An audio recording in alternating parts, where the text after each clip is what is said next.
ನಮ್ಮ ಜೀವನದಲ್ಲಿ ನಾವು ಗೋಲ್ಸನ್ನು ಸೆಟ್ ಮಾಡಿಕೊಂಡು ಹೇಗೆ ನಮ್ಮ ಟೈಮನ್ನು ವೇಸ್ಟ್ ಮಾಡ್ತಾ ಕೂತ್ಕೊಳ್ತೇವೆ. Only we will think about goals, not about actions. ನಾವು ಆ ಗೋಲ್ಸ್ ಬಗ್ಗೆ ಥಿಂಕ್ ಮಾಡ್ತಾ ಹೇಗೆ ನಾವು ಟೈಮ್ ವೇಸ್ಟ್ ಮಾಡ್ತಾ ಇರ್ತೇವೆ, ಅದರ ಬಗ್ಗೆ ಕೆಲವೊಂದು ವಿಷಯವನ್ನು ನಿಮ್ಮೊಟ್ಟಿಗೆ ಶೇರ್ ಮಾಡಿಕೊಡ್ಬೇಕಂತ ಬಯಸ್ತಿದ್ದೇನೆ. ಯಾರು ಬುದ್ಧಿವಂತರಿರ್ತಾರೆ ಅವರು ಯಾರು ಗೋಲ್ ಸೆಟ್ ಮಾಡ್ಕೊಳ್ಳಿಕ್ಕೆ ಹೋಗಲ್ಲ. ಅದು ಯಾವುದೇ ಫೀಲ್ಡ್ ಆಗಿರ್ಬೋದು, ಅದು ದೊಡ್ಡ ಉದ್ದೇಶನೇ ಆಗಿರ್ಬೋದು ಅಥವಾ ಸಣ್ಣ ಕಾರ್ಯನೇ ಆಗಿರ್ಬೋದು. ಯಾಕಂದರೆ ನಮಗೇನೆ ಆಶ್ಚರ್ಯ ಆಗ್ತದೆ, ನಾವು ನಮ್ಮ ಹಳೆ ಡೈರಿಯನ್ನು ಕೆತ್ತಿ ನೋಡಿದರೆ ಏನೇನೋ ಗೋಲ್ಸ್ಗಳನ್ನು ಸೆಟ್ ಮಾಡ್ಕೊಂಡಿರ್ತೇವೆ ನಾವು. ಅದು ನಮ್ಮ ಸ್ಕೂಲ್ ಡೈರಿ, ಸ್ಕೂಲ್ಗಳಲ್ಲಿ ಯೂಸ್ ಮಾಡೋ ರಫ್ ಬುಕ್ ಆಗಿರ್ಬೋದು, ಇಲ್ಲ ಒಂದು ಪರ್ಟಿಕ್ಯುಲರ್ ಡೈರಿ ಮೇಂಟೈನ್ ಮಾಡಿದರೆ ಆ ಡೈರಿ ಆಗಿರ್ಬೋದು. ಅದರಲ್ಲಿ ನಾವು ಏನೇನೋ ಗೋಲ್ಸ್ಗಳನ್ನು ಸೆಟ್ ಮಾಡ್ಕೊಂಡಿರ್ತೇವೆ. ನಾನು ಫ್ಯೂಚರಲ್ಲಿ ಹಾಗಾಗಬೇಕು, ಹೀಗಾಗಬೇಕು, ಆ ಒಂದು ಫೀಲ್ಡಲ್ಲಿ ಮುಂದುವರಿಬೇಕು, ಇಲ್ಲ ಈ ಒಂದು ಲ್ಯಾಂಗ್ವೇಜನ್ನು ಕಲಿಬೇಕು, ಅಥವಾ ಡ್ಯಾನ್ಸ್ ಕಲಿಬೇಕು, ಸಿಂಗಿಂಗ್ ಕಲಿಬೇಕು, ಅಥವಾ ನಾನು ಆರ್ಟನ್ನು ತುಂಬ ಚೆನ್ನಾಗಿ ಕಲಿಬೇಕು. ಹೀಗೆ ಬೇರೆ ಬೇರೆ ರೀತಿಯ ಗೋಲ್ಸನ್ನು ನಾವು ಸೆಟ್ ಮಾಡ್ಕೊಂಡಿರ್ತೇವೆ. ಆದರೆ ಒಂದು ಆಶ್ಚರ್ಯ ಏನಂದರೆ, ನಾವು ಅಂದ್ಕೊಳ್ಳುವ ರೀತಿಯ ಸಕ್ಸಸ್, ನಾವು ಏನು ಆ ಗೋಲ್ ಎಷ್ಟರ ಮಟ್ಟಿಗೆ ನಾವು ರೀಚ್ ಆಗಬೇಕಂತ ನಾವು ಬರ್ಕೊಂಡಿರ್ತೇವೆ ಡೈರಿಯಲ್ಲಿ, ಅಷ್ಟರ ಮಟ್ಟಿಗೆ ನಾವು ರೀಚ್ ಆಗಲಿಕ್ಕೆ ಸಾಧ್ಯ ಆಗಿರಲ್ಲ. ಅದರಲ್ಲಿ ಏನಾದರೂ ಒಂದು ಅಡೆತಡೆ ಬಂದೇ ಬಂದಿರ್ತದೆ. ಅಥವಾ ಸ್ಟಾರ್ಟಿಂಗಲ್ಲಿ ನಾವೇನೋ ಸೆಟ್ ಮಾಡ್ಕೊಂಡಿರ್ತೇವೆ ಗೋಲ್, ಆದರೆ ಅದು ಆ ಗೋಲನ್ನು ರೀಚ್ ಮಾಡಲಿಕ್ಕೋಸ್ಕರ ಒಂದು ಆ ಕನ್ಸಿಸ್ಟೆನ್ಸಿ ನಮ್ಮಲ್ಲಿ ಉಳಿದಿರಲ್ಲ.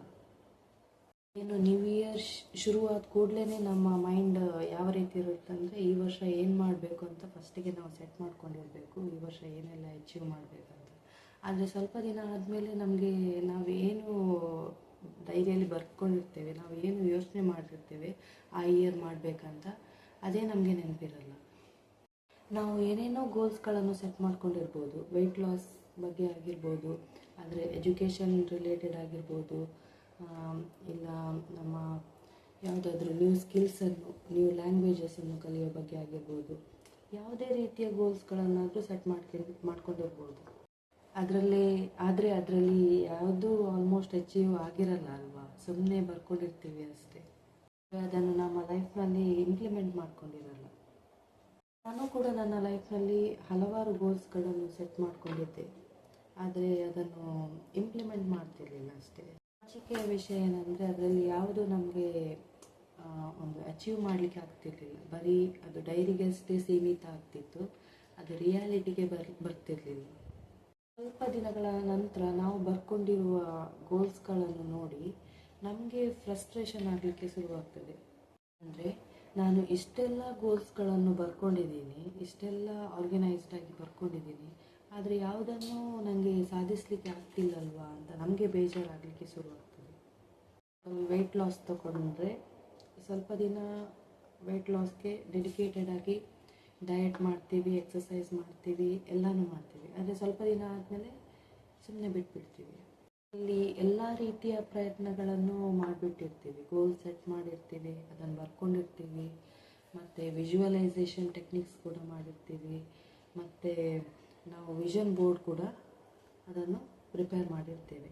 ಆದರೆ ಯಾವುದನ್ನು ಕೂಡ ನಾವು ಕನ್ಸಿಸ್ಟೆನ್ಸ್ ಆಗಿ ಮಾಡಲಿಕ್ಕೆ ಆಗ್ತಿರಲ್ಲ. ಒಂದು ದಿನ ಮಾಡ್ತೀವಿ, 2 ದಿನ ಮಾಡ್ತೀವಿ, ಆದರೆ ನೆಕ್ಸ್ಟ್ ಡೇ ಅದನ್ನು ಕಂಟಿನ್ಯೂ ಮಾಡಲಿಕ್ಕೆ ಹೋಗೋದಿಲ್ಲ. ಕೆಲವೊಂದು ಟ್ಯಾಲೆಂಟೆಡ್ ಪರ್ಸನ್ಸ್ಗಳನ್ನು ನೋಡಿದಾಗ ನಮಗೆ ಅನಿಸ್ತದೆ, ಅವರು ತುಂಬ ಗೋಲ್ಸ್ಗಳನ್ನು ಇಟ್ಕೊಂಡಿದ್ರು, ಹಾಗಾಗಿ ಅವರು ಅಷ್ಟರ ಮಟ್ಟಿಗೆ ಸಕ್ಸಸ್ಸನ್ನು ಕಂಡುಕೊಂಡಿದ್ದಾರೆ ಲೈಫಲ್ಲಿ. ಅದು ಯಾವುದೇ ಫೀಲ್ಡ್ ಆಗಿರ್ಬೋದು, ಡ್ಯಾನ್ಸ್ ಆಗಿರ್ಬೋದು, ಮ್ಯೂಸಿಕ್ ಆಗಿರ್ಬೋದು, ಅಥವಾ ನಿಮ್ಮ ಬರವಣಿಗೆ ಆಗಿರ್ಬೋದು, ಅಥವಾ ಆ್ಯಕ್ಟಿಂಗ್ ಆಗಿರ್ಬೋದು, ಎಜುಕೇಷನ್ ಫೀಲ್ಡ್ ಆಗಿರ್ಬೋದು. ನಾವು ಅಂದ್ಕೊಳ್ತೇವೆ ಅವರು ದೊಡ್ಡ ದೊಡ್ಡ ಗೋಲ್ಸ್ಗಳನ್ನು ಸೆಟ್ ಮಾಡ್ಕೊಂಡಿದ್ರು, ಹಾಗಾಗಿ ಅದನ್ನು ಅವರು ಅಚೀವ್ ಮಾಡಲಿಕ್ಕೆ ಸಾಧ್ಯ ಆಯಿತು ಅಂತ. ಆದರೆ ಅದು ನಾವು ತಿಳ್ಕೊಂಡ ಒಂದು ದೊಡ್ಡ ತಪ್ಪು ತಿಳುವಳಿಕೆ ಅಂತ ಹೇಳ್ಬೋದು. ಸ್ಮಾರ್ಟ್ ಪೀಪಲ್ ಏನಿದ್ದಾರೆ ಅಂತ ಏನು ಸ್ಟ್ರಾಟಜಿ ಯೂಸ್ ಮಾಡ್ತಾರೆ, ಗೋಲ್ ಸೆಟ್ಟಿಂಗ್ ಬದಲಾಗಿ ಅಂತ ಏನು ಸ್ಟ್ರಾಟಜಿ ಯೂಸ್ ಮಾಡ್ತಾರೆ ಅಂತ ನೋಡೋಣ. ಅವರು ಒಂದು ಸಿಸ್ಟಮನ್ನು ಕ್ರಿಯೇಟ್ ಮಾಡಿ ಇಟ್ಕೊಂಡಿರ್ತಾರೆ. ಬರೀ ಗೋಲ್ ಸೆಟ್ಟಿಂಗ್ ಮಾತ್ರ ಅಲ್ಲ, ಒಂದು ಸಿಸ್ಟಮನ್ನು ಕ್ರಿಯೇಟ್ ಮಾಡಿ ಇಟ್ಕೊಂಡಿರ್ತಾರೆ. ಈ ಸಿಸ್ಟಮ್ ಅಂದರೆ ಏನು ಅಂತ ತಿಳ್ಕೊಳ್ಳೋಣ. ವೆಯ್ಟ್ ಲಾಸ್ ಮಾಡಲಿಕ್ಕೆ ಗೋಲ್ ಸೆಟ್ ಮಾಡ್ಕೊಂಡಿದ್ದೇವೆ ಅಂತ ಅಂದ್ಕೊಳ್ಳೋಣ. ಏನಂದರೆ ಓನ್ಲಿ ಗೋಲ್ ಸೆಟ್ ಮಾಡಿರ್ತೇವೆ, ನಾನು ಇಷ್ಟು ವೆಯ್ಟ್ ಲಾಸ್ ಮಾಡಬೇಕು ಇಷ್ಟು ಟೈಮಲ್ಲಿ. ಆದರೆ ಅದನ್ನು ಹೇಗೆ ವೆಯ್ಟ್ ಲಾಸ್ ಮಾಡಬೇಕು, ಏನೆಲ್ಲ ಡಯಟ್ ಪ್ಲ್ಯಾನ್ ಮಾಡಬೇಕು, ಯಾವ ಟೈಮಲ್ಲಿ ಏನು ತಿನ್ನಬೇಕು, ಅದನ್ನೆಲ್ಲ ಏನು ಸಿಸ್ಟಮ್ಸ್ ಕ್ರಿಯೇಟ್ ಮಾಡಿರಲ್ಲ. ಓನ್ಲಿ ಗೋಲ್ ಸೆಟ್ ಮಾಡಿರ್ತೇವೆ, ನಾನು ವೆಯ್ಟ್ ಲಾಸ್ ಮಾಡಬೇಕು ಅಂತ. ಅದು ಸುಮ್ಮನೆ ವೇಸ್ಟ್ ಆಫ್ ಟೈಮ್ ಅಂತ ಹೇಳ್ಬೋದು. ಹಾಗಾಗಿ ನಾನು ಏನು ಹೇಳಲಿಕ್ಕೆ ಬಯಸ್ತೇನೆಂದರೆ, ನಾವು ಸಿಂಪ್ಲಿ ಗೋಲ್ ಸೆಟ್ ಮಾಡೋ ಬದಲು ಸಿಸ್ಟಮನ್ನು ಕ್ರಿಯೇಟ್ ಮಾಡಲಿಕ್ಕೆ ಟ್ರೈ ಮಾಡೋಣ. ಅದೊಂದು ವೆಯ್ಟ್ ಲಾಸ್ ಅಷ್ಟೇ ಅಲ್ಲ, ಯಾವುದೇ ರೀತಿಯ ಒಂದು ಟಾಪಿಕನ್ನು ತಗೊಂಡ್ರು ನೀವು ಹೊಸ ಹೊಸ ಸ್ಕಿಲ್ಸನ್ನು ಏನು ಬೇಕಾದರೂ ಕಲಿಬೋದು. ಅದರಲ್ಲಿ ನಾವು ಸಿಸ್ಟಮನ್ನು ಕ್ರಿಯೇಟ್ ಮಾಡಬೇಕಷ್ಟೆ. ಹೇಗೆ ಸಿಸ್ಟಮನ್ನು ಕ್ರಿಯೇಟ್ ಮಾಡಬೇಕಂತ ನಾವು ನೆಕ್ಸ್ಟ್ ಕಲಿತಾ ಬರೋಣ. ಸಿಸ್ಟಮ್ ಕ್ರಿಯೇಟ್ ಮಾಡೋದಂದರೆ ಒಂದು ದಿನದಲ್ಲಿ ಸಿಸ್ಟಮ್ ತಗೊಂಡ್ರೆ, ನೀವು ಬೆಳಿಗ್ಗೆ ಎಷ್ಟು ಗಂಟೆಗೆ ಏಳಬೇಕು, ಬೆಳಿಗ್ಗೆ ಎದ್ದ ತಕ್ಷಣ ಏನೆಲ್ಲ ನಿಮ್ಮ ದಿನನಿತ್ಯದ ಕೆಲಸ ಏನೆಲ್ಲ ಮಾಡಬೇಕು, ನಿಮ್ಮ ವರ್ಕಿಂಗ್ ಅವರ್ಸಲ್ಲಿ ಏನೆಲ್ಲ ಮಾಡಬೇಕು, ಈವ್ನಿಂಗ್ ಟೈಮಲ್ಲಿ ಏನೆಲ್ಲ ಮಾಡಬೇಕು ಅಂತ ನೀವು ನಿಮ್ಮ ನಿಮಗೆ ಹೇಗೆ ಕನ್ವೀನಿಯನ್ಸ್ ಆಗ್ತದೆ, ಈಗ ನನಗೆ ಹೇಗೆ ಕನ್ವೀನಿಯನ್ಸ್ ಆಗ್ತದೆ ಹಾಗೆ ಇನ್ನೊಬ್ಬರಿಗೆ ಕನ್ವೀನಿಯೆಂಟ್ ಆಗಬೇಕಂತಿಲ್ಲ. ಯಾಕಂದರೆ ನನ್ನ ಲೈಫ್ ಸ್ಟೈಲ್ ಮತ್ತು ಇನ್ನೊಬ್ಬರ ಲೈಫ್ ಸ್ಟೈಲ್ ತುಂಬ ಡಿಫ್ರೆಂಟ್ ಆಗಿರ್ತದೆ. ಹಾಗಾಗಿ ನಿಮಗೆ ಹೇಗೆ ಕನ್ವೀನಿಯನ್ಸ್ ಆಗ್ತದೆ ಹಾಗೆ ನೀವು ನಿಮ್ಮ ಗೋಲ್ಸ್ನ ಪ್ರಕಾರ ನೀವು ಸಿಸ್ಟಮನ್ನು ಕ್ರಿಯೇಟ್ ಮಾಡ್ಕೊಳ್ಬೇಕಾಗ್ತದೆ. ಫಾರ್ ಎಕ್ಸಾಂಪಲ್, ನಿಮಗೆ ಮ್ಯೂಸಿಕ್ ಕಲಿಯೋ ಆಸೆ ಇದೆ ಅಂದರೆ, ನೀವು ಆಲ್ರೆಡಿ ವರ್ಕಿಂಗ್ ಆದರೆ ನಿಮಗೆ ಮ್ಯೂಸಿಕ್ ಕಲಿಯೋ ಆಸೆ ಇದೆ ಅಂದರೆ, ನೀವು ನಿಮ್ಮ ವರ್ಕಿಂಗ್ ಅವರ್ ಬಿಟ್ಟು ನಿಮಗೆ ಎಷ್ಟೆಲ್ಲ ಟೈಮ್ ಸಿಗ್ತದೆ, ಈವ್ನಿಂಗ್ ಆಗಿರ್ಬೋದು, ಮಾರ್ನಿಂಗ್ ಆಗಿರ್ಬೋದು, ಅಥವಾ ವೀಕೆಂಡ್ ಆಗಿರ್ಬೋದು, ಸಮ್ ಹಾಲಿಡೇಸ್ ಆಗಿರ್ಬೋದು, ಯಾವೆಲ್ಲ ಟೈಮ್ ಸಿಗ್ತದೆ ಅಂತ ಮಾಡಿಕೊಂಡು ಆ ಟೈಮಲ್ಲಿ ಒಂದು ಪರ್ಟಿಕ್ಯುಲರ್ ಆಗಿ ಸಿಸ್ಟಮನ್ನು ಕ್ರಿಯೇಟ್ ಮಾಡಿ. ನೀವು ಎಷ್ಟು ಟೈಮಲ್ಲಿ ನೀವು ಮ್ಯೂಸಿಕ್ ಕಲಿಬೇಕಂದ್ರೆ ನೀವು ತುಂಬ ಸಾಂಗ್ಸನ್ನು ತಗೊಂಡು ಮ್ಯೂಸಿಕ್ ಕಲಿಬೇಕಂತ ಹಾಗೆ ಥಿಂಕ್ ಮಾಡಬೇಡಿ. ಜಸ್ಟ್ ಫಸ್ಟಿಗೆ ಸ್ಟಾರ್ಟ್ ಮಾಡುವಾಗ ಒಂದು ಮ್ಯೂಸಿಕ್ ಅದನ್ನು ಹೇಗೆ ಕಲಿಬೇಕು, ಎಷ್ಟು ಕಲಿಬೇಕು, ಯಾವ ಟೈಮಲ್ಲಿ ಕಲಿಬೇಕು, ಈ ದಿನ ಎಷ್ಟು ಕಲಿಬೇಕು, ಅದನ್ನೆಲ್ಲ ನೀವು ಸಿಸ್ಟಮ್ಯಾಟಿಕ್ ಆಗಿ ನೀವು ಬರ್ಕೊಂಡ್ರೆ ಆ ಒಂದು ವರ್ಕ್ ಏನಿದೆ ಅದು ಸಿಸ್ಟಮ್ಯಾಟಿಕ್ ಆಗಿ ಹೋಗ್ತದೆ. ನೀವು ಏನು ಸಿಸ್ಟಮ್ ಮಾಡ್ಕೊಂಡಿದ್ದೀರಿ ಅದನ್ನು ಡೈಲಿ ಫಾಲೋ ಮಾಡಬೇಕಾಗ್ತದೆ. ಅದನ್ನು ಒಂದು ದಿನ ಫಾಲೋ ಮಾಡಿ ನೆಕ್ಸ್ಟ್ ಡೇ ಫಾಲೋ ಮಾಡೋದಿಲ್ಲ ಅಂತಾದರೆ ನೀವು ಆ ಸಿಸ್ಟಮ್ ಕ್ರಿಯೇಟ್ ಮಾಡಿ ಸಹ ವೇಸ್ಟ್. ಅದನ್ನು ಡೈಲಿ ಫಾಲೋ ಮಾಡಿ ಅದನ್ನು ನಿಮ್ಮ ಡೈಲಿ ಹ್ಯಾಬಿಟ್ ಆಗಿ ತಗೊಳ್ಬೇಕಾಗ್ತದೆ. ನಿಮಗೆ ತುಂಬ ಹಾಬೀಸ್ ಇದೆ ಅಂತಾದರೆ, ಕೆಲವರಿಗೆ ಒಂದಲ್ಲ ತುಂಬ ಹಾಬೀಸ್ ಇರ್ತದೆ, ಆಗ ಏನು ಮಾಡ್ಬೋದು ಅಂದರೆ, ಇನ್ ಎ ವೀಕ್ ನೀವು ಸಂಡೇ ಏನು ಮಾಡ್ಬೋದು, 7 ಡೇಸ್ ಸಿಗ್ತದೆ ಇನ್ ಎ ವೀಕ್. ಸಂಡೇ ಏನು ಮಾಡ್ಬೋದು, ಮಂಡೇ ಏನು ಮಾಡ್ಬೋದು, ಟ್ಯೂಸ್ಡೇ ಏನು ಮಾಡ್ಬೋದು, ಹಾಗೆ ಕಂಟಿನ್ಯೂಸ್ ಆಗಿ ನೀವು ಒಂದು ಡೈರಿಯಲ್ಲಿ ಬರ್ಕೊಂಡಿದ್ರೆ ಸಂಡೇ ಅಂದರೆ ನಿಮ್ಮ ಏನು ಮನೆ ಇದೆ ಅದನ್ನು ಸೆಟ್ ಮಾಡ್ಕೊಳ್ಳೋದಾಗಿರ್ಬೋದು, ಇಲ್ಲ ಗಾರ್ಡನಿಂಗ್ ಆಗಿರ್ಬೋದು, ಇಲ್ಲ ನಿಮ್ಮ ಬೇರೆ ಏನಾದರೂ ಹಾಬಿ ಇದ್ದರೆ ಅದನ್ನು ಪ್ರಾಕ್ಟೀಸ್ ಮಾಡೋದಿರ್ಬೋದು, ಡ್ಯಾನ್ಸ್ ಆಗಿರ್ಬೋದು, ಏನಾಗಿರ್ಬೋದು ಪ್ರಾಕ್ಟೀಸ್ ಮಾಡುವಂಥದ್ದಾಗಿರ್ಬೋದು. ಮಂಡೇ ಏನಿದೆ ನಿಮ್ಮ ವರ್ಕ್ ಅವರ್ ಏನಿದೆ ಅದನ್ನು ಡಿವೈಡ್ ಮಾಡ್ಕೊಳ್ಳೋದಾಗಿರ್ಬೋದು. ಮತ್ತು ಬೆಳಿಗ್ಗೆ ಮತ್ತು ಸಾಯಂಕಾಲ ನೀವು ವರ್ಕಿಂಗ್ ಆಗಿದ್ದರೆ ಬೆಳಿಗ್ಗೆ ಮತ್ತು ಸಾಯಂಕಾಲ ನಿಮಗೆ ಟೈಮ್ ಸಿಗ್ತದೆ. ಆಗ ನೀವು ಆ ಟೈಮನ್ನು ಹೇಗೆ ಉಪಯೋಗಿಸ್ಕೊಳ್ಬೋದು. ಸಿಂಪ್ಲಿ ನಾವು ಬೇರೆಯವರ ಬಗ್ಗೆ ಗಾಸಿಪ್ ಮಾಡೋದು ಅಥವಾ ಸಿಂಪ್ಲಿ ಕುತ್ಕೊಂಡು ಸೀರಿಯಲ್ಸ್ ನೋಡೋದು ತಪ್ಪಂತ ನಾನು ಹೇಳಲ್ಲ. ಸಿಂಪ್ಲಿ ಅದನ್ನೆಲ್ಲ ಮಾಡೋ ಬದಲು ನಿಮ್ಮ ಹಾಬೀಸ್ ಏನಿದೆ ಅದನ್ನು ನೀವು ಡೆವಲಪ್ ಮಾಡ್ತಾ ಹೋಗ್ಬೋದು. ನಿಮ್ಮ ಕಮ್ಯುನಿಕೇಷನ್ ಸ್ಕಿಲ್ಸ್ ಕೂಡ ಡೆವಲಪ್ ಮಾಡಲಿಕ್ಕೆ ಟ್ರೈ ಮಾಡ್ಬೋದು. ಅಥವಾ ನಿಮ್ಮ ಲ್ಯಾಂಗ್ವೇಜ್ ಸ್ಕಿಲ್ಸ್, ಬೇರೆ ಬೇರೆ ಲ್ಯಾಂಗ್ವೇಜಸನ್ನು ಕಲಿಯುವುದನ್ನು ಕೂಡ ನೀವು ಪ್ರಾಕ್ಟೀಸ್ ಮಾಡ್ಬೋದು. ಅಥವಾ ಬೇರೆ ಬೇರೆ ಬುಕ್ಸ್ಗಳನ್ನು ಓದುವಂಥದ್ದು ಹವ್ಯಾಸಗಳನ್ನು ಇಟ್ಕೊಳ್ಬೋದು. ಅಥವಾ ಬೇರೆ ಬೇರೆ ಆರ್ಟಿಕಲ್ಸ್ ಓದುವ ಹವ್ಯಾಸ ಇಟ್ಕೊಳ್ಬೋದು. ಗಾರ್ಡನಿಂಗ್ ಮಾಡುವ ಹವ್ಯಾಸ ಇಟ್ಕೊಳ್ಬೋದು. ಹಾಗೆ ಸುಮ್ಮನೆ ನಾವು ಸಿಂಪ್ಲಿ ಟೈಮ್ ವೇಸ್ಟ್ ಮಾಡ್ತಾ ಕೂತ್ಕೊಳ್ಳೋ ಬದಲು ಹೀಗೆ ಪಾಸಿಟಿವ್ ಆದ, ಹೀಗೆ ನಮಗೆ ನೆಕ್ಸ್ಟ್ ಯೂಸ್ ಆಗುವಂಥ ಕೆಲವೊಂದು ಕಂಟೆಂಟನ್ನು ನಾವು ಕಲಿಯೋದ್ರಿಂದ ತುಂಬ ನಮಗೆ ಮೈಂಡ್ ಕೂಡ ಪಾಸಿಟಿವ್ ಆಗಿರ್ತದೆ ಹಾಗೂ ಹೆಲ್ದಿ ಆಗಿರ್ತದೆ ಅಂತ ಹೇಳ್ಬೋದು. ಗೋಲ್ ಸೆಟ್ ಮಾಡ್ಕೊಂಡಿದ್ರು ನೀವು ಜಸ್ಟ್ ಶೆಡ್ಯೂಲ್ ಮಾಡ್ಕೊಳ್ಳಿ ಅಂತ ಹೇಳಲಿಕ್ಕೆ ಬಯಸ್ತೇನೆ. ಯಾಕಂದರೆ ನಮ್ಮ ಮೈಂಡಲ್ಲಿ ನಾವು ಒಂದು ಸಲಕ್ಕೆ ಒಂದರ ಬಗ್ಗೆ ಮಾತ್ರ ಯೋಚನೆ ಮಾಡಲಿಕ್ಕಾಗ್ತದೆ. ನಮಗೆ ತುಂಬ ರೀತಿಯ ಒಂದು ಆಲೋಚನೆಗಳಿರ್ಬೋದು, ತುಂಬ ರೀತಿಯ ಗೋಲ್ಸ್ ಇರ್ಬೋದು. ಆದರೆ ಒಂದು ಸಲಕ್ಕೆ ನಾವು ಒಂದೇ ವರ್ಕನ್ನು ಕಾನ್ಸಂಟ್ರೇಟ್ ಆಗಿ ಮಾಡಲಿಕ್ಕಾಗ್ತದೆ. ಹಲವಾರು ವರ್ಕ್ಗಳಿದ್ರೆ ಅದು ಮೈಂಡ್ ಏನಾಗ್ತದೆ, ಅದೊಂಥರ ನಿಮಗೆ ಯಾವ ಕೆಲಸ ಮಾಡಬೇಕಂತ ಒಂದು ಕೆಲಸದ ಬಗ್ಗೆ ನಿಮಗೆ ಕಾನ್ಸಂಟ್ರೇಟ್ ಮಾಡಲಿಕ್ಕೆ ಆಗೋದಿಲ್ಲ. ಹಾಗಾಗಿ ನೀವು ಜರ್ನಲ್ ಮಾಡೋದ್ರಿಂದ, ಅದನ್ನು ನೀವು ನಿಮ್ಮ ಮೈಂಡಲ್ಲಿ ಏನು ಥಿಂಕಿಂಗ್ ಇದೆ ಅದನ್ನು ಬರ್ಕೊಳ್ಳೋದ್ರಿಂದ ನಿಮ್ಮ ಮೈಂಡ್ ಕೂಡ ಫ್ರೀ ಆಗಿರುತ್ತೆ, ಮತ್ತು ನಿಮ್ಮ ನೆಕ್ಸ್ಟ್ ವರ್ಕ್ ಏನಿದೆ ಅದು ತುಂಬ ಪ್ಲ್ಯಾನ್ಡ್ ಆಗಿರ್ತದೆ. ಸುಮ್ಮನೆ ಯಾವ್ಯಾವ ವರ್ಕಿಗೆ ನೀವು ಕೈ ಹಾಕಲಿಕ್ಕೆ ಹೋಗೋದಿಲ್ಲ. ನೀವೇನು ಪ್ಲ್ಯಾನ್ ಮಾಡಿದ್ದೀರಿ ಅದೇ ವರ್ಕನ್ನು ನೀವು ನೆಕ್ಸ್ಟ್ ಕೂಡ ಕಂಟಿನ್ಯೂ ಮಾಡ್ತಾ ಹೋಗ್ತೀರಿ. ನೀವು ಒಂದು ಏನು ವಿಷಯ ಇದೆ ಅದನ್ನು ಬರ್ಕೊಳ್ಳೋದಿದ್ದರೆ ಅದು ನೀವು ಜಸ್ಟ್ ನೀವು ಥಿಂಕ್ ಮಾಡೋದಷ್ಟೇ, ಅದು ಇಂಪ್ಲಿಮೆಂಟ್ ಆಗೋದಿಲ್ಲ. ಇನ್ನೊಂದೇನಂತ ಅಂದರೆ, ನೀವು ಬರ್ಕೊಂಡಾಗ ನಿಮ್ಮ ಮೈಂಡ್ಗೆ ಸ್ವಲ್ಪ ರಿಲೀಫ್ ಸಿಗ್ತದೆ. ನೀವು ಮೈಂಡಲ್ಲಿ ಪುನಃ ಪುನಃ ಥಿಂಕ್ ಮಾಡಬೇಕಂತಿಲ್ಲ. ಅದು ಮಾಡಬೇಕಿತ್ತು, ಇದು ಮಾಡಬೇಕಿತ್ತು, ಹಾಗೆ ಮಾಡಬೇಕಿತ್ತು, ಅಲ್ಲಿಗೆ ಹೋಗಬೇಕಿತ್ತು, ಅವರಿಗೆ ನಾನು ಅದು ಸಬ್ಮಿಟ್ ಮಾಡಬೇಕಿತ್ತು, ಹಾಗೆ ಥಿಂಕ್ ಮಾಡ್ತಾ ಕೂತ್ಕೊಳ್ಬೇಕಂತಿಲ್ಲ. ನೀವು ಬರ್ಕೊಂಡ್ರೆ ಅದು ಆಲ್ಮೋಸ್ಟ್ ನಿಮ್ಮ ಮೈಂಡ್ ಅದು ಒಂದು ಸಲ ಬರೆಯುವಾಗಲೇ ನಿಮ್ಮ ಮೈಂಡಿಗೆ ಅದು ರೆಕಾರ್ಡ್ ಆಗಿ ಹೋಗ್ತದೆ. ಸಲ ಒಂದು ನಿಮ್ಮ ಗೋಲ್ಸ್ ಬಗ್ಗೆ ಸಿಸ್ಟಮ್ ಏನು ಮಾಡ್ಕೊಂಡಿರ್ತೀರಿ, ನಿಮ್ಮ ಬದುಕಿನ ದಾರಿ ಬಗ್ಗೆ ಸಿಸ್ಟಮ್ ಏನು ಮಾಡ್ಕೊಂಡಿರ್ತೀರಿ, ಅದನ್ನು ನೀವು ಡೈಲಿ ಫಾಲೋ ಮಾಡಬೇಕಾಗ್ತದೆ. ಅದನ್ನು ಅದಕ್ಕೆ ನೀವು ಎಕ್ಸ್ಕ್ಯೂಸ್ ಕೊಡಬಾರ್ದು ಯಾವತ್ತು. ನೀವು ಆ ದಿನ ಮಾಡಲಿಕ್ಕೆ ಆಗದಿದ್ದರೆ ಅದನ್ನು ನೆಕ್ಸ್ಟ್ ಡೇ ಏನಿದೆ ಅದನ್ನು ಕಂಪ್ಲೀಟ್ ಮಾಡಲಿಕ್ಕೆ ಟ್ರೈ ಮಾಡಬೇಕು. ಹಾಗೆ ಅದನ್ನು ಸ್ಕಿಪ್ ಮಾಡೋ ಹಾಗಿಲ್ಲ. ಇದರಿಂದ ನೋಡಿರ್ಬೋದು ಎಲ್ಲರೂ ನಿಮಗೆ, ನೀವು ಗೋಲ್ಸ್ ಇಟ್ಕೊಳ್ಳಿ, ನಿಮ್ಮ ಲೈಫಲ್ಲಿ ಒಂದೇನಾದರೂ ಅಚೀವ್ ಮಾಡಲಿಕ್ಕೆ ಗೋಲ್ ಇಟ್ಕೊಳ್ಳಿ ಅಂತ ಹೇಳಿದ್ದು ಕೇಳ್ಬೋದು. ಆದರೆ ಯಾರು ನೀವು ಸಿಸ್ಟಮ್ ಕ್ರಿಯೇಟ್ ಮಾಡಿ ಅಂತ ಅಷ್ಟು ಡೀಪಾಗಿ ಯಾರೂ ನಿಮಗೆ ಹೇಳಿರಲ್ಲ. ಅದು ನಾವೇ ನೆಕ್ಸ್ಟ್ ನಮ್ಮ ಲೈಫಲ್ಲಿ ಕಲ್ತ್ಕೊಳ್ಬೇಕಷ್ಟೇ. ಯಾರು ನಿಮಗೆ ಬಂದು ಈ ಥರ ಸಿಸ್ಟಮ್ ಕ್ರಿಯೇಟ್ ಮಾಡಿ ಅಂತ ಪರ್ಸ್ನಲ್ ಆಗಿ ಬಂದು ಹೇಳೋದಿಲ್ಲ. ಅದು ಟೀಚರ್ ಹೇಳಿರ್ಬೋದು ನಿಮಗೆ, ಅದು ನಿಮಗೆ ಪರ್ಟಿಕ್ಯುಲರ್ ಆಗಿ ಟೀಚರ್ ಹೀಗೆ ಮಾಡಿ ಹಾಗೆ ಮಾಡಿ ಟೈಮ್ ಟೇಬಲ್ ಸೆಟ್ ಮಾಡಿ ಅಂತ ಹೇಳಿರ್ಬೋದು.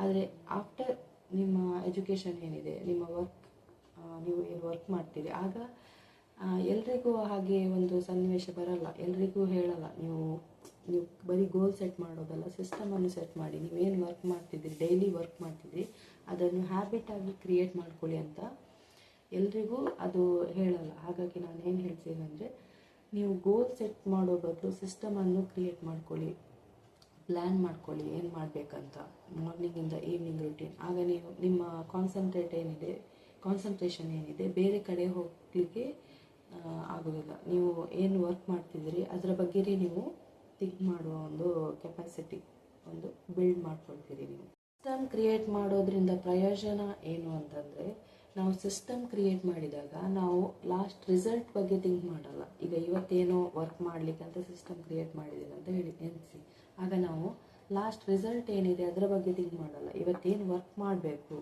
ಅದರ ಬಗ್ಗೆ ಮಾತ್ರ ಥಿಂಕ್ ಮಾಡ್ತೇವೆ ನಾವು. ಕ್ರಿಯೇಟ್ ಮಾಡುವ ಪ್ರಯೋಜನ ಏನಂತಂದರೆ, ಇದರಿಂದ ನಾವು ಸ್ಟ್ರೆಸ್ ಫ್ರೀ ಆಗಿರ್ತೇವೆ ಮತ್ತು ನಮಗೆ ಒಂದು ಆಟೋ ಪೈಲಟ್ ಮೋಡ್ ಅಂತ ಇರ್ತೇವಲ್ಲ, ನಾವು ಬೆಳಿಗ್ಗೆ ಅದು ಬ್ರಷ್ ಮಾಡ್ತೇವೆ, ಅದೇನು ನಾವು ಹೋಗಿ ಬ್ರಷ್ ಮಾಡಬೇಕಂತ ನಮಗೆ ಯಾರು ಒತ್ತಾಯ ಮಾಡಬೇಕಂತಿಲ್ಲ. ಅದೊಂದು ನಮಗೆ ಹ್ಯಾಬಿಟ್ ಆಗಿರ್ತದೆ ಅಲ್ವಾ. ಕೆಲವೊಂದು ನಾವು ಕೆಲಸ ಮಾಡ್ತೇವೆ, ಅದು ನಮಗೊಂದು ಹ್ಯಾಬಿಟ್ ಆಗಿ ಹೋಗಿರ್ತದೆ. ಹಾಗೇನಂದರೆ, ನಾವು ನಮ್ಮ ಏನು ಪರ್ಟಿಕ್ಯುಲರ್ ಕೆಲಸ ಇದೆ ಅದನ್ನು ಹ್ಯಾಬಿಟ್ ಮಾಡಿಕೊಂಡ್ರೆ, ಡೈಲಿ ಹ್ಯಾಬಿಟ್ ಮಾಡಿಕೊಂಡ್ರೆ, ಅದನ್ನು ಈಸಿಯಾಗಿ ವೀಕ್ಲಿ ಡಿವೈಡ್ ಮಾಡಿ ಹ್ಯಾಬಿಟ್ ಮಾಡಿಕೊಂಡ್ರೆ, ಅದು ಯಾವುದೇ ವರ್ಕ್ ಇರಲಿ ನಾವು ತುಂಬ ಈಸಿಯಾಗಿ ಮಾಡ್ಕೊಂಡು ಹೋಗ್ಬೋದು ಅಂತ. ಸಿಸ್ಟಮ್ ಕ್ರಿಯೇಟ್ ಮಾಡ್ಕೊಳ್ಳೋ ಒಂದು ದೊಡ್ಡ ಪ್ರಯೋಜನ ಅಂದರೆ, ಅದು ಚಿಕ್ಕ ಗೋಲ್ ಇಟ್ಕೊಂಡಿದ್ದೀರಿ, ಅದನ್ನು ರೀಚ್ ಆದ್ರಿ ಅಂತ ಅಂದರೆ ನಮಗೆ ನೆಕ್ಸ್ಟ್ ಏನು ಮಾಡಬೇಕು ಅಂತ ಕ್ವಶನ್ ಬರುತ್ತೆ. ಆದರೆ ನೀವು ಸಿಸ್ಟಮ್ ಕ್ರಿಯೇಟ್ ಮಾಡಿದರೆ ಹಾಗಲ್ಲ. ನೀವು ಡೈಲಿ ಏನು ವರ್ಕ್ ಮಾಡಿದರೆ ಅದು ಮಾಡ್ಕೊಂಡು ಹೋಗ್ತಾ ಇರ್ತೀರಿ. ಅದು ಏನು ರಿಸಲ್ಟ್ ಬರ್ತದೆ ಅದು ಹೀಗೆ ಏನು ಡೈಲಿ ನಾವು ವರ್ಕ್ ಮಾಡಿದ್ದಕ್ಕೆ ಏನು ಪ್ರತಿಫಲ ಅಂತ ಹೇಳ್ತೇವೆ, ರಿಸಲ್ಟ್ ಏನಿದೆ ಅದು ಬಂದೇ ಬರ್ತದೆ. ಅದು ನಾವೇನು ಎಕ್ಸ್ಪೆಕ್ಟ್ ಮಾಡಬೇಕಂತಿಲ್ಲ ರಿಸಲ್ಟ್ ಬರಬೇಕು ಅಂತ. ಯಾಕಂದರೆ ನಮಗೆ ಕಾನ್ಫಿಡೆಂಟ್ ಏನಂದರೆ, ನಾವು ಡೈಲಿ ಅದರ ಬಗ್ಗೆ ವರ್ಕ್ ಮಾಡ್ತಿರ್ತೇವೆ. ನೀವೇನಾದರೂ ಗೋಲ್ ಸೆಟ್ ಮಾಡ್ಕೊಂಡಿದ್ರೆ ಅದು ನಿಮ್ಮ ಮೂಡ್ ವೈಸ್ ಚೇಂಜ್ ಆಗ್ಬೋದು. ಈಗ ಏನೋ ಗೋಲ್ ಸೆಟ್ ಮಾಡ್ಕೊಂಡ್ರಿ, ಆದರೆ ನೀವು ಒಂದು ಬೇಜಾರಾಗಿದ್ದೀರಿ, ಆ ಗೋಲ್ ಚೇಂಜ್ ಮಾಡ್ಬೋದು. ಆದರೆ ನೀವೇನಾದರೂ ಸಿಸ್ಟಮ್ ಕ್ರಿಯೇಟ್ ಮಾಡಿದರೆ ಅದು ನಿಮ್ಮ ಯಾವುದೇ ಒಂದು ಮೂಡ್ ಇರಲಿ, ಆ ಮೂಡ್ ವೈಸ್ ಅದು ಚೇಂಜ್ ಆಗಲ್ಲ. ಸಿಸ್ಟಮ್ ಅಂದರೆ ಸಿಸ್ಟಮ್. ಈಗ ನೀವು ಡೈಲಿ ಸ್ನಾನ ಮಾಡ್ತೀರಿ, ನಿಮ್ಮ ಮೂಡ್ ಸರಿ ಇಲ್ಲ ಅಂದರೆ ಸ್ನಾನ ಮಾಡದೆ ಕೂತ್ಕೊಳ್ತೀರಾ? ಇಲ್ಲಲ್ಲ. ಅದೊಂದು ಸಿಸ್ಟಮ್ ಆಗಿ ನಿಮ್ಮ ಹ್ಯಾಬಿಟ್ ಆಗಿ ಕ್ರಿಯೇಟ್ ಆಗಿದೆ. ಅದು ಹ್ಯಾಬಿಟ್ ಆಗಿಯೇ ಹೋಗ್ತದೆ. ಲೈಫಲ್ಲಿ ಏನೇ ಆದರೂ ನಿಮ್ಮ ಒಂದು ಪರ್ಟಿಕ್ಯುಲರ್ ಡೈಲಿ ಹ್ಯಾಬಿಟ್ಸ್ ಏನಿದೆ ಅದು ಚೇಂಜ್ ಆಗಲ್ಲ. ಹಾಗೆ ನಾವು ನಮ್ಮ ಗೋಲ್ಸ್ಗಳನ್ನು ಕೂಡ ನಮ್ಮ ಹ್ಯಾಬಿಟ್ಸ್ ಆಗಿ ಕ್ರಿಯೇಟ್ ಮಾಡಿಕೊಂಡ್ರೆ ಅದು ಯಾವತ್ತೂ ಒಂದು ಕೆಲವೊಂದು ನಮ್ಮ ಇಮೋಷ್ನಲ್ ಏರುಪೇರಿಗೆ ಅದಕ್ಕೆ ಸಂಬಂಧಪಡಲ್ಲ. ಅಂದರೆ ನೀವೆಲ್ಲ ಥಿಂಕ್ ಮಾಡ್ಬೋದು, ಹಾಗಾದರೆ ಗೋಲ್ಸ್ ಇಂಪಾರ್ಟೆಂಟ್ ಅಲ್ವಾ ಲೈಫಲ್ಲಿ? ಇಷ್ಟೆಲ್ಲ ನಾವು ಹೇಳ್ತೇವಲ್ಲ, ಖಾಲಿ ಸಿಸ್ಟಮ್ ಕ್ರಿಯೇಟ್ ಮಾಡ್ಕೊಳ್ಳಿ, ಗೋಲ್ಸ್ ಬಗ್ಗೆ ಗಮನ ಕೊಡಬೇಡಿ ಅಂತ ಹೇಳ್ತೇವಲ್ಲ. ಹಾಗಾದರೆ ಗೋಲ್ಸ್ ಇಂಪಾರ್ಟೆಂಟ್ ಅಲ್ವಾ ಲೈಫಲ್ಲಿ ಅಂತ ಕೇಳಿದರೆ, ಲೈಫಲ್ಲಿ ಗೋಲ್ಸ್ ಯಾಕಿದೆ ಅಂತಂದರೆ ಓನ್ಲಿ ಫಾರ್ ಡೈರೆಕ್ಷನ್. ಹೀಗೆ ಹೋಗಬೇಕು, ಈ ದಾರಿಯಲ್ಲಿ ಹೋಗಬೇಕು ಅಂತ ಗೋಲ್ಸ್ ಏನಂದರೆ ಡೈರೆಕ್ಷನ್ ಅಷ್ಟೇ. ಸಿಸ್ಟಮ್ ಏನಂದರೆ ಅದು ನಮ್ಮ ಪ್ರೋಗ್ರೆಸ್ಸಿಗೆ, ಡೈಲಿ ಪ್ರೋಗ್ರೆಸ್ ಏನಿದೆ ನಾವು ಸಿಸ್ಟಮ್ ಕ್ರಿಯೇಟ್ ಮಾಡಿದರೆ ಮಾತ್ರ ಆ ಗೋಲನ್ನು ರೀಚ್ ಮಾಡಲಿಕ್ಕಾಗ್ತದೆ. ಆ ಸಿಸ್ಟಮಿಂದ ನಮ್ಮ ಡೈಲಿ ಪ್ರೋಗ್ರೆಸ್ ಏನಿದೆ ಅದು ಆ್ಯಕ್ಟಿವ್ ಆಗ್ತದೆ. ಎಕ್ಸಾಂಪಲ್, ನಿಮಗೆ ಪರ್ಟಿಕ್ಯುಲರ್ ಕಾರ್ ಡ್ರೈವಿಂಗ್ ಮಾಡಬೇಕಂತ ಗೋಲ್ ಇದೆ ಅಂತ ಎಣಿಸ್ಕೊಳ್ಳಿ. ಅದಕ್ಕೆ ನಿಮಗೆ ಅದು ಗೋಲ್ ನಿಮ್ಮದು. ಅದು ಸಿಸ್ಟಮ್ ಏನಂತಂದರೆ ನಿಮಗೆ ಡ್ರೈವಿಂಗ್ ಗೊತ್ತಿರಬೇಕು, ಡ್ರೈವಿಂಗ್ ಕಲಿಬೇಕು, ಮತ್ತು ಕಾರ್ ಬಗ್ಗೆ ಕರೆಕ್ಟ್ ನಾಲೆಜ್ ಇರಬೇಕು, ಮತ್ತು ಕಾರ್ ಏನಾದರೂ ಹಾಳಾದರೆ ಅದನ್ನು ಯಾವ ರೀತಿ ಸರಿಪಡಿಸ್ಬೇಕಂತ, ಎಲ್ಲಿ ಹೋಗಿ ಸರಿಪಡಿಸ್ಬೇಕಂತ, ಮತ್ತು ಫ್ಯೂಯಲ್ ಏನಿದೆ ಅದರ ಬಗ್ಗೆ ನಾಲೆಜ್ ಇರಬೇಕು, ಫ್ಯೂಯಲ್ ಎಷ್ಟು ಹಾಕಬೇಕು, ನಾವು ಎಲ್ಲಿಗೆ ಹೋಗಬೇಕು ಕಾರ್ ತಗೊಂಡು, ಡ್ರೈವಿಂಗ್ ಗೊತ್ತಿರಬೇಕು, ಎಲ್ಲಿಗೆ ಹೋಗಬೇಕು ಅಂತ ಗೊತ್ತಿರಬೇಕು, ಎಲ್ಲ ರೀತಿಯ ಒಂದು ಪರ್ಟಿಕ್ಯುಲರ್ ಬೇಸಿಕ್ ನಾಲೆಜ್ ಏನಿದೆ, ರೋಡ್ ರೂಲ್ಸ್ ಗೊತ್ತಿರಬೇಕು, ಲೈಸೆನ್ಸ್ ಇರಬೇಕು. ಇದೆಲ್ಲ ಏನಿದೆ ಸಿಸ್ಟಮ್. ಏನು ಕಾರ್ ಡ್ರೈವಿಂಗ್ ಮಾಡಬೇಕಂತ ನಿಮ್ಮ ಆಸೆ ಏನಿದೆ ಅದು ಗೋಲ್ ಅಷ್ಟೇ, ಅದು ಜಸ್ಟ್ ನಿಮ್ಮ ಆಸೆ. ಸಿಸ್ಟಮ್ ಏನಿದೆ ಅದರ ಏನು ಪರ್ಟಿಕ್ಯುಲರ್ ನಿಮಗೆ ಥಿಂಗ್ಸ್ ಗೊತ್ತಿರಬೇಕು, ಅದು ಸಿಸ್ಟಮ್. ಎಲ್ಲರೂ, ನನ್ನನ್ನು ಸೇರಿಸಿ ಎಲ್ಲರೂ ಮಾಡೋ ದೊಡ್ಡ ತಪ್ಪು ಏನಂದರೆ, ನಾನು ಲೈಫಲ್ಲಿ ಹಾಗಾಗಬೇಕು, ಹೀಗಾಗಬೇಕು, ಅದಾಗಬೇಕು, ಇದಾಗಬೇಕು ಅಂತ ಥಿಂಕ್ ಮಾಡ್ತಾ ಕೂತ್ಕೊಳ್ತೇವೆ. ಅದರ ಬಗ್ಗೆನೇ, ಗೋಲ್ ಬಗ್ಗೆನೇ ಥಿಂಕ್ ಮಾಡ್ತಾ ಟೈಮ್ ವೇಸ್ಟ್ ಮಾಡ್ತಾ ಇರ್ತೇವೆ.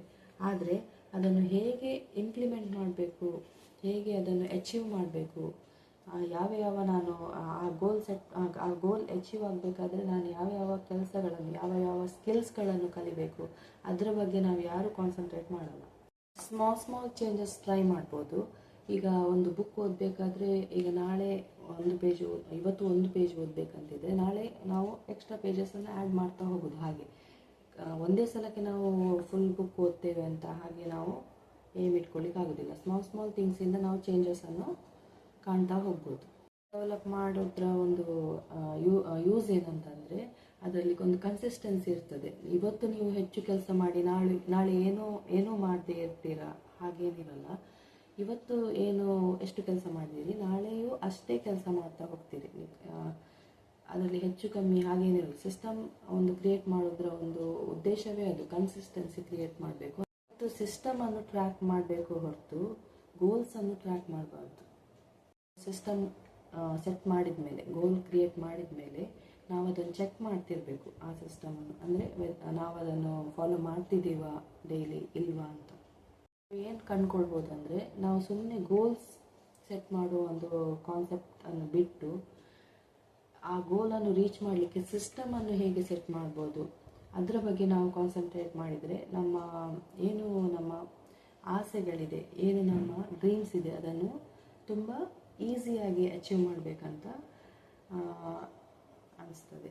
ಈಸಿಯಾಗಿ ಅಚೀವ್ ಮಾಡ್ಬೋದು.